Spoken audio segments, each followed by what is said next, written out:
जय हिंद सभी दोस्तों एंड मेरे बहन भाइयों के लिए। मैं सतन सागर आप सभी का अपने YouTube चैनल एस इंस्पिरेशन में हार्दिक स्वागत करता हूँ। आई होप आप सभी जिंदाबाद जबरदस्त होंगे। मैंने पिछली क्लास में बात करी थी कि भारत के 8 शास्त्रीय नृत्य हैं जो कि कुछ क्रमवार थे, जैसे कि भरतनाट्यम, ओडिसी, मणिपुरी, कथकली, कथक और जो आपके यहाँ मोहिनीअट्टम, सत्रिया, कुचिपुड़ी तथा इनके राज्य भी बताए थे मैंने। राज्य पूरे हो गए तो और उनको इंट्रोडक्शन भी पूरा हो गया था। अब हम सभी नृत्यों को क्रम वाइज पढ़ेंगे, इसीलिए हमने पहले नंबर को पढ़ा है कथक। जो एग्जाम में कथक से हर बार क्वेश्चन आते हैं। कथक शास्त्रीय नृत्य से एमडीएस के एग्जाम में भी 2024 के एग्जाम में भी प्रश्न आया था। हाँ, प्रश्न आया था, जरूर आया था। वो आया था कि कथक शास्त्रीय नृत्य किन की कथाओं पर आधारित है। तो कथक शास्त्रीय नृत्य जो है वो राधा कृष्ण की कथाओं पर आधारित है। और अगर क्वेश्चन आ जाए कि अ, कौन सा ग्रंथ, कौन सा शास्त्रीय नृत्य राधा कृष्ण की रासलीलाओं पर आधारित है, तो हो जाता है मणिपुरी। बच्चे सबसे ज्यादा कंफ्यूज इसी बात पर होते हैं, राधा कृष्ण की कथाओं और रासलीला। अगर समझ लो रासलीला है तो मणिपुरी, अगर कथा आ जाती है तो कथक।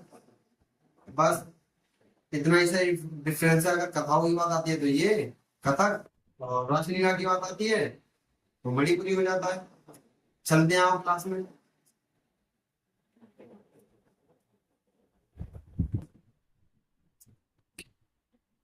कथक उत्तर प्रदेश का शास्त्रीय नृत्य है। कथक जो है वो उत्तर प्रदेश का शास्त्रीय नृत्य है।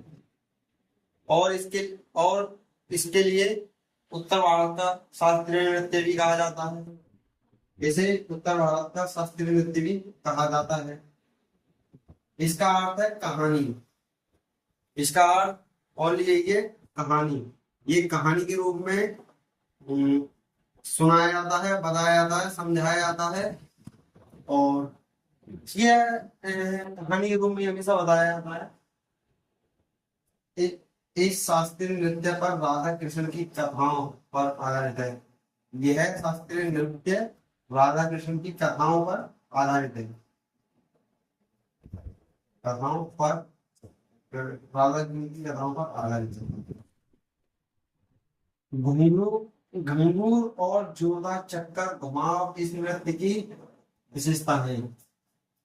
इस नृत्य में ऐसे करके बहुत ही जोरदार चक्कर लगाया जाता है। आए कभी आपने डांस करते हुए किसी महिला को देखा होगा, अचानक से डांस करते करते वो एक अचानक से बहुत ही जोरदार चक्कर लगाती है, उसी को कहते हैं घुमावदार चक्कर। तो घुमावदार चक्कर और घंघूर जोरदार चक्कर, ये सब जो है कथक की बहुत अच्छी विशेषताएं हैं। मतलब इस नृत्य कथक शास्त्रीय नृत्य की हम स्थापना की बात करी जाए तो कथक शास्त्रीय नृत्य जो है सन 1964 में इसकी स्थापना हुई थी। चलो मैं लिख देता हूँ, ये पूछा जाता है। देखो कथक शास्त्रीय नृत्य की स्थापना, इसकी स्थापना जो है कथक शास्त्रीय नृत्य की जो है स्थापना हुई थी। स्थापना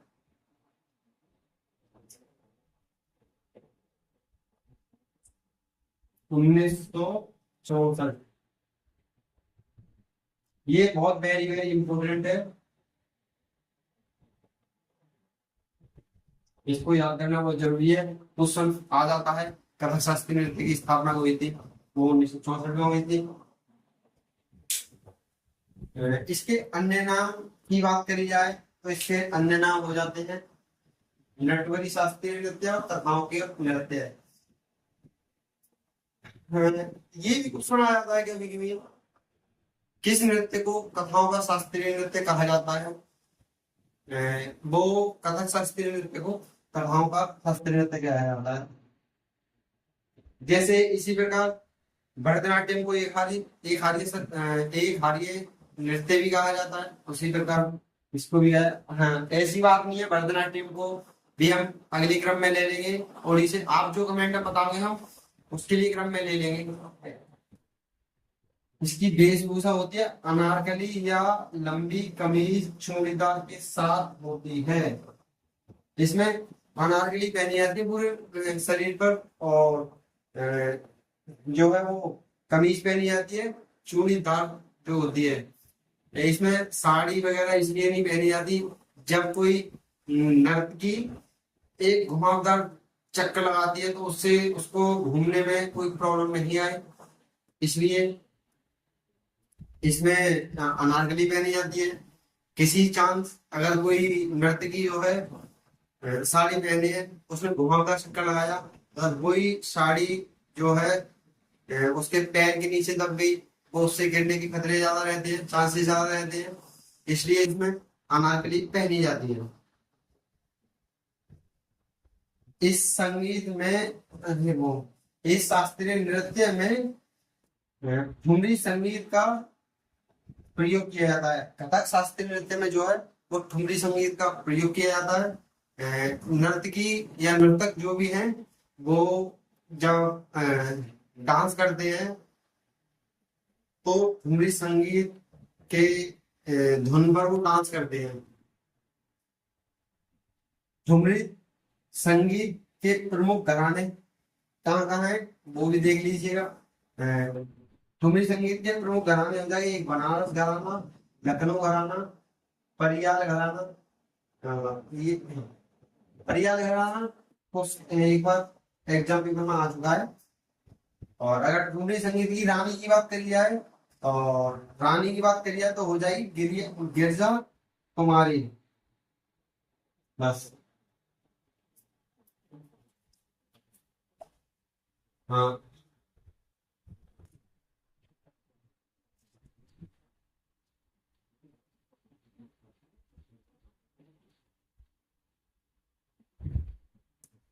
ये कथक शास्त्रीय नृत्य जो है बहुत ही इम्पोर्टेंट है। इससे बहुत ही क्वेश्चन बचते हैं। सबसे ज्यादा बच्चा वही आके कंफ्यूज होता है, जैसे कि पूछ लिया नटवरी, नटवरी शास्त्र, नटवरी जो है कौन से शास्त्रीय नृत्य का दूसरा नाम है, तो इसका हो जाएगा। और इसमें ये भी पूछ लिया जाता है कथाओं का शास्त्रीय नृत्य किसे कहा जाता है, कथाओं वैसे ही कहा जाता है। अगर हम अब हम इस की बात करते हैं कि कथक से जो नृत्य है वो कौन से घराने शैली पर आधारित है, और इसकी कौन कौन सी शैलियां हैं। और पहले हमने बात करी थी वो ठुमरी संगीत था। ठुमरी संगीत की कौन कौन सी घराने थे, कहाँ थे, इसलिए प्रसिद्ध थे, कहाँ थे, वो हमने इसलिए बात कर ली। अब हम आते हैं कथक की, वो संगीत की थी, कथक की है। तो कथक शास्त्रीय नृत्य घराना शैली से किया जाता है। कथक शास्त्रीय नृत्य के प्रमुख घराने कहाँ कहाँ हैं। नंबर 1 पर आता है लखनऊ घराना, नंबर 2 पे बनारस घराना, नंबर 3 पर आता है जयपुर घराना, नंबर 4 पर आता है रायपुर घराना। और नंबर 1 वाला जो है लखनऊ घराना, वो है संस्थापक इसके ईश्वरी प्रसाद। लखनऊ घराने के वो है संस्थापक जो ईश्वरी प्रसाद है। और नंबर 2 बनारस, बनारस घराने के, ये बनारस घराना जो है सब इतने भी घराने हो सब घराने सबसे पुराना घराना है, ये लिख भी रहा है सबसे पुराना घराना है। इसके प्रतिनिधित्व है कमलिनी अस्थाना और नलिनी अस्थाना। कमलिनी अस्थाना नंबर 2, नलिनी अस्थाना। अगर लखनऊ संजू महाराज का संबंध है, इधर यहाँ लिख दे शंभू महाराज। लखनऊ घराने का जो संबंध है वो शंभू महाराज से भी संबंध है इसका। और जयपुर घराना और नंबर 4 पर आता है रायपुर घराना। अब कथक की रानी किसे कहा जाता है? कथक की रानी जो है, कथक की रानी जो है, रविंद्रनाथ टैगोर ने सितारा देवी को कहा था। रविंद्रनाथ टैगोर टैगोर ने सितारा देवी को कथक की रानी बोला था। बताओ उसकी जर्नी। कथक शास्त्रीय नृत्य की जो रानी रविंद्रनाथ टैगोर ने सितारा देवी को कहा था। कथक का वर्तमान कथक का वर्तमान स्वरूप जो है वो परंपरा पर आधारित है, मुगल परंपरा पर आधारित है। कथक नृत्य के प्रमुख विषय वैष्णववाद से जुड़े हैं। वैष्णववाद से इसके जो प्रमुख विषय हैं वो इससे जुड़े हैं, वैष्णववाद से। अगर इसको वर्तमान में, अगर कथक नृत्य को पूछा जाए कि वर्तमान में किसकी परंपराओं पर आधारित है चल रहा है ये, तो आ जाएगा मुगल परंपरा। इस नृत्य पर भक्ति आंदोलन का स्वरूप है, प्रभाव जो है, इस पर भक्ति आंदोलन का प्रभाव है। जैसे कि राधा कृष्ण की हम भक्ति भी करते हैं, उनकी कथाओं में भी चलते हैं, इसीलिए इसको यही बोला जाता है कि ये शास्त्रीय नृत्य जो है वो कथाओं के लिए बताया गया है। कथा कहानी कहानी के रूप में सुनाया जाता है। इसमें मैं तुमको बता चुका हूँ कि इसमें एक जोरदार छक्का लगाया जाता है, इसमें साड़ी नहीं पहनी जाती है, इसमें अनारकली पहनी जाती है, और कमीज जो पहनी जाती है वो लंबी चूड़ीदार पहनी जाती है। अगर वो साड़ी पहन कर डांस करते हैं तो उसके उन्हें आओ।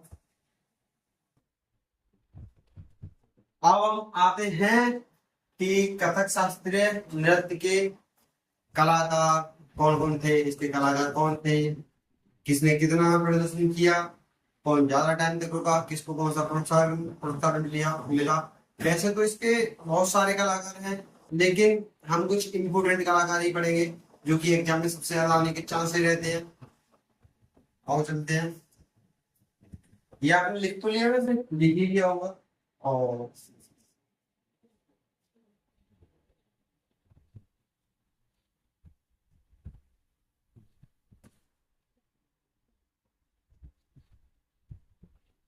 शायद मैंने आपको इसके स्थापना लिखवाई है ना, लिखवाई है नहीं, ये मेरे को बतानी है अभी। अरे क्या है, चलो दोबारा लिखा देता हूँ। अगर कथक शास्त्रीय नृत्य की स्थापना जो हुई थी, स्थापना वो हुई थी 1964 में। ठीक हो, 1964 में इसकी स्थापना हुई थी।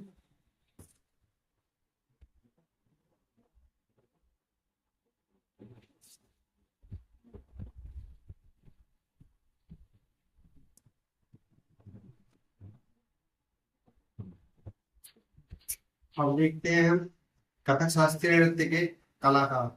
कथक शास्त्रीय नृत्य के कौन कौन कलाकार हैं, कौन से कलाकार को कब कौन से सन में कहाँ वो किसके लिए प्रसिद्ध है, और किस लिए उनको पुरस्कार मिला है, पहले मिला बाद में मिला, कौन से सन में मिला, वो भी अब देखेंगे, जल्दी पता चलेगा। नंबर 1 पर आता है बिरजू महाराज। ये बहुत ही इंपॉर्टेंट है।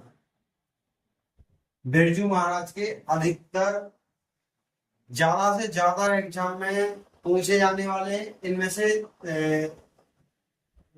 दो ही शास्त्री है।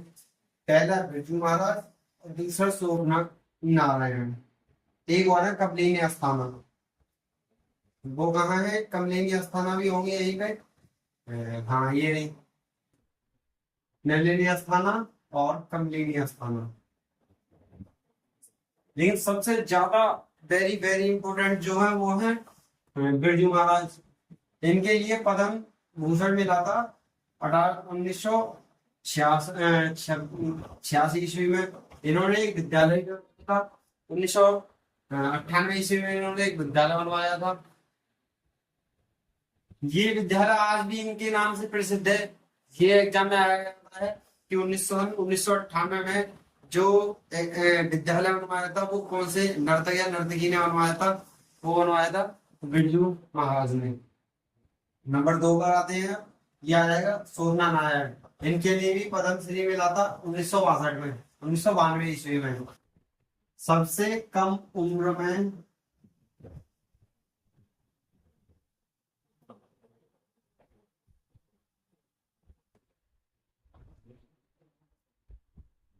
मिला था, सबसे पहला सबसे कम उम्र में पद्मश्री जो मिला था वो मिला था सौम्या नारायण को। सितारा देवी पद्मश्री 1973 ईस्वी में मिला था इनको। 1973 में इनके लिए भी पद्मश्री मिला था। अब आते हैं कामिनी अस्थाना और नालिनी अस्थाना। नलिनी अस्थाना को पद्मश्री मिला था 2022 में, जो कि बहुत ज्यादा इम्पोर्टेंट है। ये कुछ पहले ही इनको मिला है, तो ये अधिकतर पूछने में ज्यादा आ सकता है। और इनके लिए नहीं मिला था, इनके लिए नलिनी अस्थाना को मिला था। संगीता मजुमदार, ये भी ये बहुत ही अच्छे नर्तक या नर्तकी रह चुकी हैं। सुनैना हजारीलाल, पुरुषोत्तम बादीज, इशारा और मौलिक शाह। इशारा और मौलिक शाह ये बहुत बहुत इम्पोर्टेंट है, ये भी बहुत पूछे जाने वाले नर्तक हैं, नर्तक या नर्तकी जो भी है। इनके लिए संगीत नाटक अकादमी 2018 में मिला था। अब आते हैं देश पांडे, नंदिनी सिंह, रायलाल वारिक, रायगढ़ कोर्ट की एकमात्र जीवित कप्तान, जो नर्तकी जिन्हें जीवित कथक में जो है ऐसी नर्तकी है जो 2024 में इनके लिए पद्मश्री मिला है। 2024 में इनको मिला था। और एसएससी एमटीएस के 2024 में जो एग्जाम दिया था वो 2024 वाले पूछ भी लिया था। बस ये हो गई है कथक की पूरी जानकारी। आप हमारे चैनल को ज्यादा ज्यादा सब्सक्राइब करो, सपोर्ट दिखाएं, अपना प्यार दिखाएं। अगर हमारे इस टॉपिक में कहीं कोई भी छोटी से बड़ी मिस्टेक लगती है या हमने कहीं भी कोई गलत पढ़ाया है, ये वीडियो आपको जैसी मिलेगी, अच्छी लगे या बेकार लगे, वो हमको आप कमेंट बॉक्स में बता सकते हैं। अगर आपका इस क्लास से या इस टॉपिक से संबंधित कोई भी डाउट रहता है तो हमारे लिए आप जो कमेंट में बताएं, कमेंट सेक्शन में बताएं। हम आपके कमेंट सेक्शन के कमेंट को देखकर हम कोशिश करेंगे कि आपका जो है दूर किया जाए। जो भी आपको डाउट है वो हम आपके लिए डाउट क्लास बना देंगे छोटी सी। हम पूरी पूरी कोशिश करेंगे कि आपका डाउट जो है क्लियर हो जाए। वैसे आपको क्लास कैसी लगी, अच्छी लगी, बेकार लगी, जो भी बताएं आप कमेंट सेक्शन में बताएं। आज के लिए वैसे तो इतना ही, मिलते हैं अगली क्लास में। चलिए मेरे सभी दोस्तों बहनों भाइयों के लिए